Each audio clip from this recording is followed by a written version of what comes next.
Карелия Салми ауылы Николай шіркеуі. Үлкен және өте кең шіркеу. Ғимараттың үлкен ішкі көлемі. Бірақ мұнда жылу жүйесі жоқ.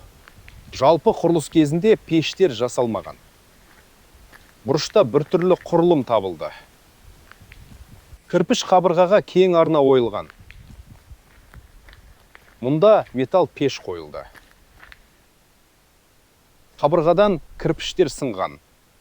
Түтін шығу үшін үстіңгі жағынан тесілген. Түтіннің тесігі сыртынан анық көрінеді.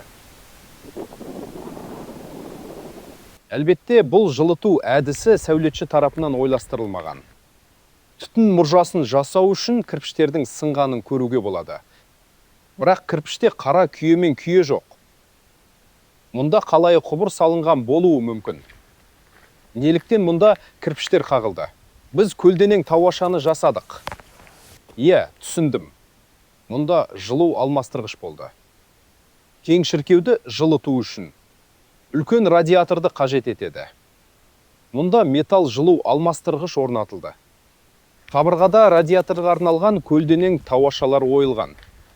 Олар қаншама ақымақ жұмыс жасады. Қаншама кірпіш сынды. Олар сапалы қабырғаны қиратты. Олар сыртқа тесік сындырды. Мұржа үшін дұрыс емес жерде. Мұнда шатырдың бірнеше бұрыштары кездеседі. Мұндай жерде сенімді шатыр жасау қиын. Сондықтан құбырды шатырдың үстіне көлденеңінен өткізуге тура келді. Ал төбесі бір еңісі бар жерде өсіріңіз. Адамдар суық климаттық аймақта үлкен қоғамдық ғимарат тұрғызуда.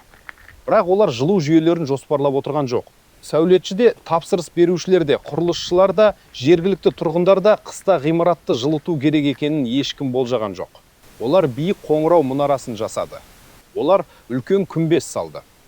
Бірақ олар пеш пен жылу жүйесін ұмытып кеткен. Ғимарат салынғаннан кейін олар мұны түсініп қабырғаларды бұзуға кірісті. Жылыту пешін жасау үшін. Бұл суық солтүстік елдерде мүмкін бе? Бөлмені 6 ай бойы қай жерде жылыту керек? Әрине жоқ. Сонда жоспарлы жылытудың болмауының себебі неде? Бұл шіркеу салынған кезде пештер талап етілмеді. Өйткені жылы болды. Климаты басқа, жұмсақ болды. Қатты суық қыссыз.